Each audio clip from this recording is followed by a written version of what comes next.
Good morning, students. Once again, I welcome you all on my YouTube channel. Today, we are going to resume the third chapter of Hornbill, Discovering Tut. The saga continues, written by A.R. Williams. Before resuming the chapter, I would like to revise what I have explained in the previous video. A.R. Williams has written a report regarding Tut, one of the teenage pharaohs, who was the last heir of a very powerful dynasty of Egypt. This dynasty ruled for a long time. Tutankhamun reigned for about 9 years and died unexpectedly. There are many doubts and speculations about his death. He died more than 3,300 years ago. A superstition prevailed after his death that anyone who disturbed his remains would have the misfortune of death and falling on them. So the Egyptian remained away from his tomb. A British archaeologist, Howard Carter, discovered the tomb of King Tut in 1922.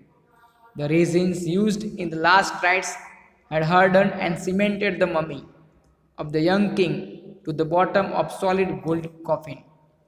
It was impossible to remove it for any analysis. Carter exposed the mummy to the blazing desert heat, 149 degrees Fahrenheit, to loosen the resin, but nothing happened.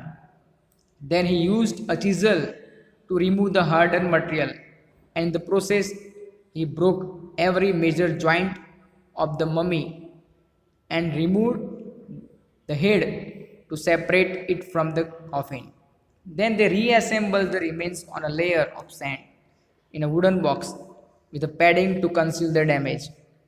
Carter then began investigating the three nested coffin in the tomb. When he opened the first coffin, he found a shroud inside decorated with garland of willow and olive oil, wild celery, lotus petals, and cornflowers. All these plants would have been available in Egypt in March or April.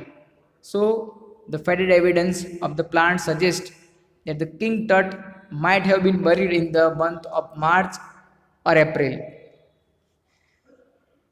A lot of precious things were found in Tut's tomb. It was one of the richest royal collection ever found. Tut was also buried with things found from his daily life,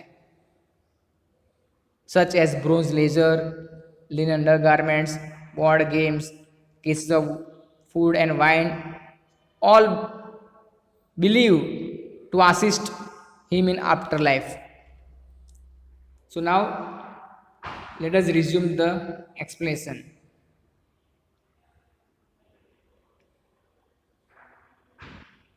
Archaeology has changed substantially in the intervening decade, focusing less on treasure and more on the fascinating details of life and intriguing mysteries of death. So, archaeology in science of studying ancient site substantially means considerably. Intervening means in the last few decades. Fascinating means very exciting, interesting. Intriguing means very interesting. So archaeology has changed drastically in the last few decades, and archaeology in modern times they focus less on treasure and more on exciting details of life and interesting mysteries of death. So in modern time, archaeologists now they are less interested in finding the treasure in mummy, and they are more interested in finding the details of life and death, mystery of death of pharaohs. It also uses more sophisticated tools, including medical technology. Archaeology also uses the modern tools like CT scan, MRI, including medical technology. In 1968, more than 40 years after Carter's discovery, an anatomy professor x-rayed the mummy and revealed a startling fact. Beneath the resin that cakes his chest, his breastbone and front ribs are missing. So in 1968, after discovering mummy of Tutankhamun, after 40 years, when Howard Carter discovered the mummy, of Tutankhamun, an anatomy professor, he x-rayed the mummy of Tutankhamun and he revealed a surprising fact. His X-ray showed that underneath the resin that covers the chest of mummy, his breastbone and front ribs are missing. So, which was a surprising fact for the world when the mummy revealed the missing part of his breastbone and front ribs. Today, diagnostic imaging can be done with computed tomography or CT, by which 100 X-rays in cross-section are put together like slice of bread to create a three-dimensional virtual body. So today, a computed tomography, a modern technology, is used to create a diagnostic image by which hundred of X-rays in cross sections can be put together like a slices of bread to create a 3D images of any person who dies.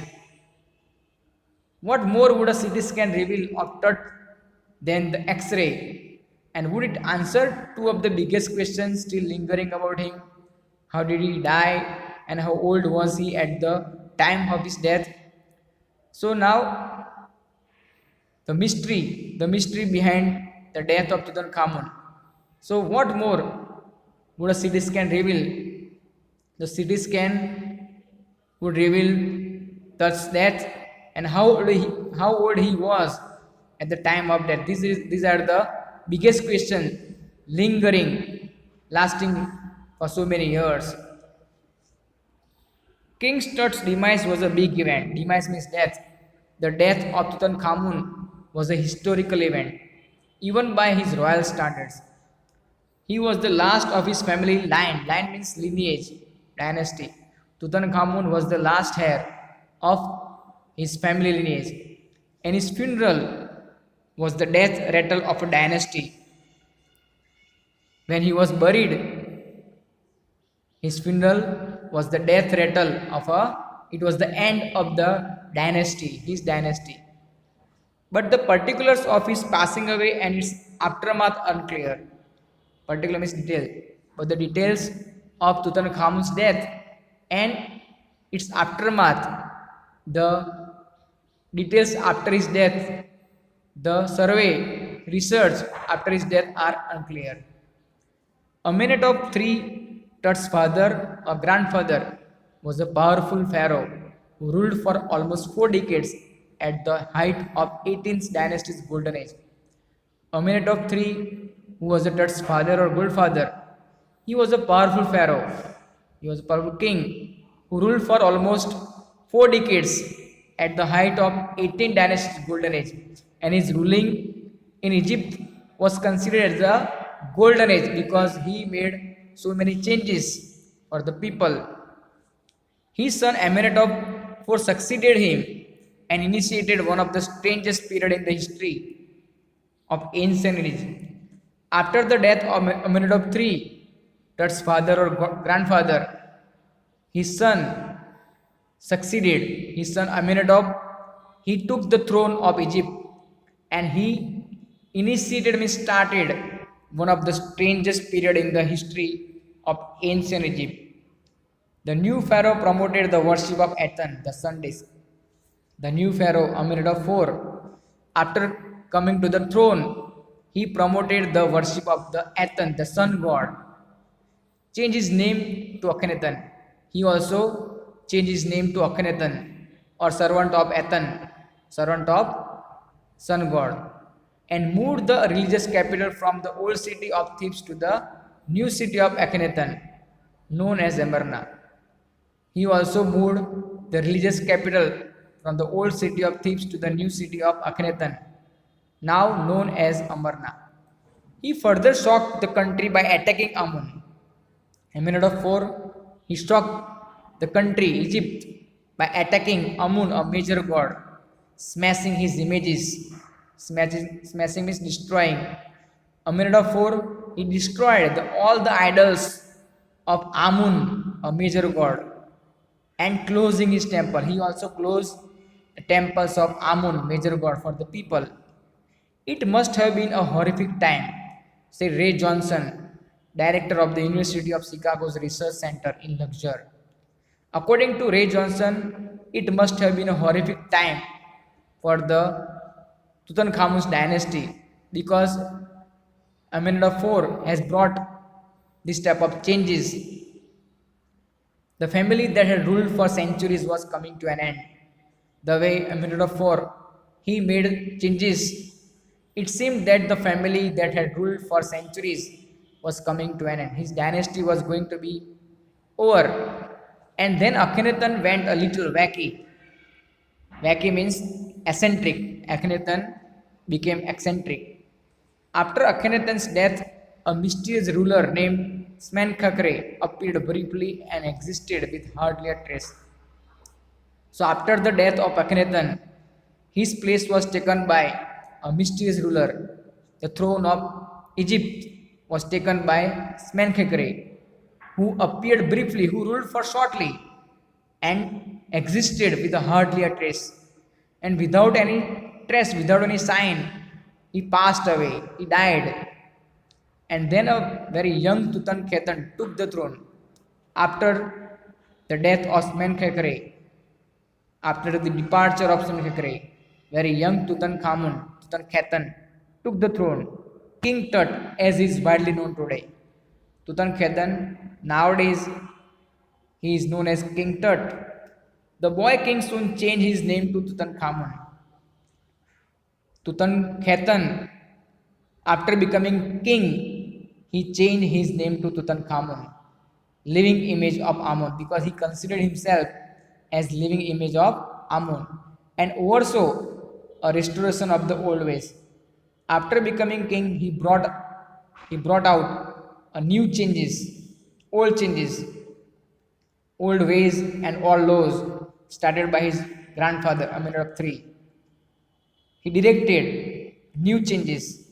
He brought back the old laws and old ways. He reigned for about 9 years and then died unexpectedly. So Tutankhamun he ruled for about 9 years and then he died mysteriously. Regardless of his fame and the speculation about his fate, Tut is one mummy among many in Egypt. So, without considering his fame and name, popularity, and the speculation about his death, destiny, Tut is one mummy among many in Egypt. So, there are many mummies in Egypt. How many mummies are there? Still, it's a mystery. No one knows. The Egyptian Mummy Project, which began an inventory in the late 2003 to find out how many mummies are there beside the mummy of Tutankhamun, the Egyptian Mummy Project started making the list. Inventory means making the list in the late 2003. Has recorded almost 600 so far and still counting. So Egyptian Mummy Project started making a list of 2000 in 2003 and they have found 600 mummies so far and the counting is still going on because there are so many mummies beside mummy of Tutankhamun. The next phase, scanning the mummies with a portable CT machine donated by National Geographic Society and Siemens, its manufacturer. After counting the mummy, they started a next phase, how to scan the mummies with a portable CT scan computed topography machine, which was donated by the National Geographic Society and Siemens, the manufacturer. King Tut is one of the first mummies to be scanned, in death as in life, moving regally ahead of his countrymen. Tutankhamun, king, is one of the first mummies to be scanned. Before him, no mummies was scanned. In death as in life, moving regally, moving very grandly ahead of his countrymen. So he was moving well ahead than his countrymen. A CT machine scanned the mummy head to toe, creating 1700 digital X-ray images in cross section. Tut's head scanned in 0.62 millimeter slice, to register its intricate structure. So Tutankhamun's head was scanned with the help of CT scan in 0.62 millimeter slices to register its intricate, means complicated structure of the body. Takes on airy detail in the resulting image. When the image of Tutankhamun's body was scanned, when his body was scanned at the time, the details were very frightening. With Tut's entire body similarly recorded. After scanning his head, the whole body of Tutankhamun was scanned with the help of the CT scan in a 1700 digital X-ray images. A team of specialists in radiology, forensic, and anatomy began to probe the secrets that winged goddess of a gilded burial shrine protected for so long.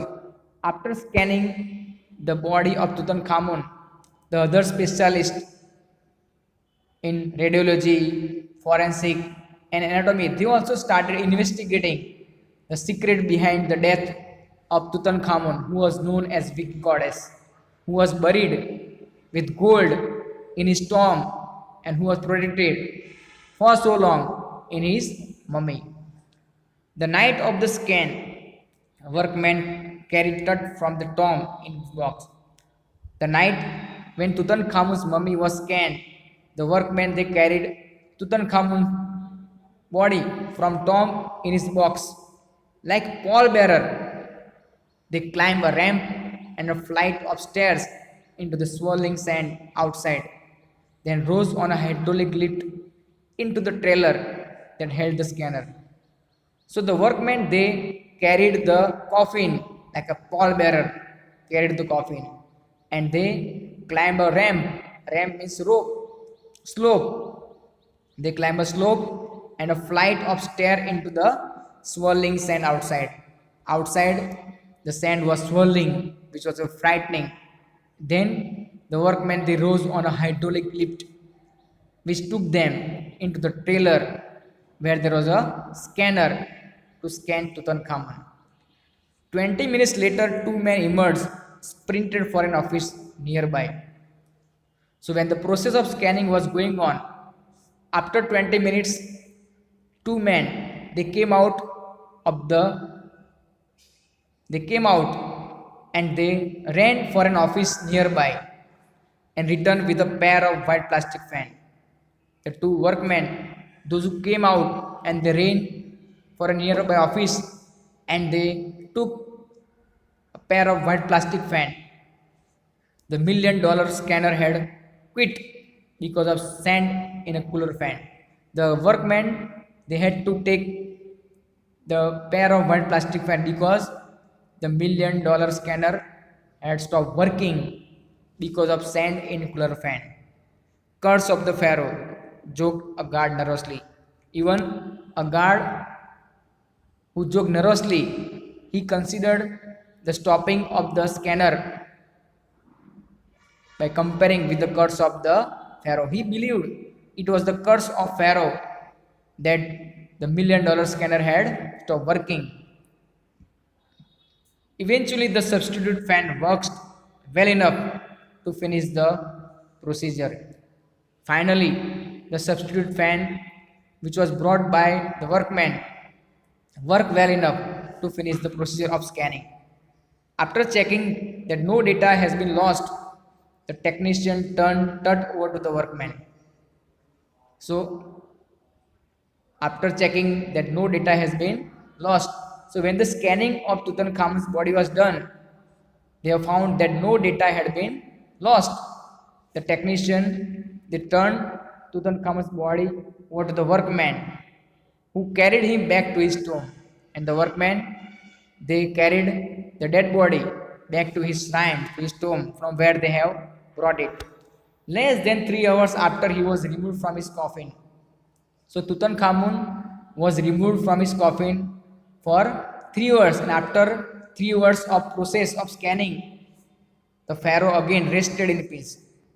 Again, Tutankhamun's dead body, mummy, was taken back to the place from where it was brought, and once again, the pharaoh rested in peace, where the funerary priest had laid him so long ago. Back in the trailer, technician pulled up astonishing images of Tut on a computer screen. So back in the trailer, the technician, those who scanned the body of Tutankhamun, they came out with the surprising images of a Tut on a computer screen. The computer screen shows surprising images of Tutankhamun. A grey head took shape from a scattering of pixels, and the technician spun and tilted it in every direction. The computer screen shows the image of grey head of Tutankhamun on scattering of pixels, and technician they spun the head of Tutankhamun and tilted it in every direction. Neck vertebrae appeared as clearly as in anatomy class. Then, on computer screen, the neck vertebrae of Tutankhamun appeared as clearly as in anatomy class. Other images revealed hand, several views of rib cages, just like the head and just like his neck vertebrae. The image of hand and rib cages also appeared on the computer screen. The technician they came out with the different images of Tutankhamun's head, vertebrae, hand, and rib cage, and at last a transaction of the skull. They also pulled up with the image of the skull of Tutankhamun. But for now, the pressure was off. So, when all these images revealed the startling fact that nothing was missing, the rib cage, the pressure was off from Jahi Hawass. Sitting back in his chair, Jahi Hawass smiled, visibly revealed that nothing had gone seriously wrong. Jahi Hawass, he felt a sigh of relief and he smiled when he found that nothing had gone from Tutankhamun's body. I didn't sleep last night, not for a second. He said, I was worried, but now I think I will go and sleep. Jahi Hawass, who was worried before the scanning was done, but after the scanning, when they brought out all the images intact, Jahi Hawass, he was so worried, but now he couldn't sleep last night because of his worry. He couldn't sleep last night, not for a second. But after confirming that nothing was missing, he thought that he would go and sleep. By the time we left the trailer, descending metal stairs to the standing ground, the wind had stopped. So by the time we left the trailer, descending metals stairs, the metal stair which was coming down from the trailer to the sandy ground, the wind had stopped. So there was a wind blowing frighteningly, but the wind also stopped blowing. The winter air lay cold and still like death itself in this valley of departed. The winter air lay cold and still, even the air was also very cold and still like a death itself in this valley of the departed, because all the pharaohs were buried in this valley, so it is called valley of the departed. Just above the entrance to Tut's tomb stood Orion. So just above the entrance of Tut's tomb, standing the Orion, the constellation that the ancient Egyptians knew as the soul of Osiris, the god of the afterlife. So it seems that at the entrance of Tut's tomb, Orion, the constellation that the ancient Egyptians knew as the soul of Osiris, the god of afterlife, he was standing there watching over the boy king. He was standing there and he was watching over the pharaoh, the boy king Tutankhamun, as if he had come to take him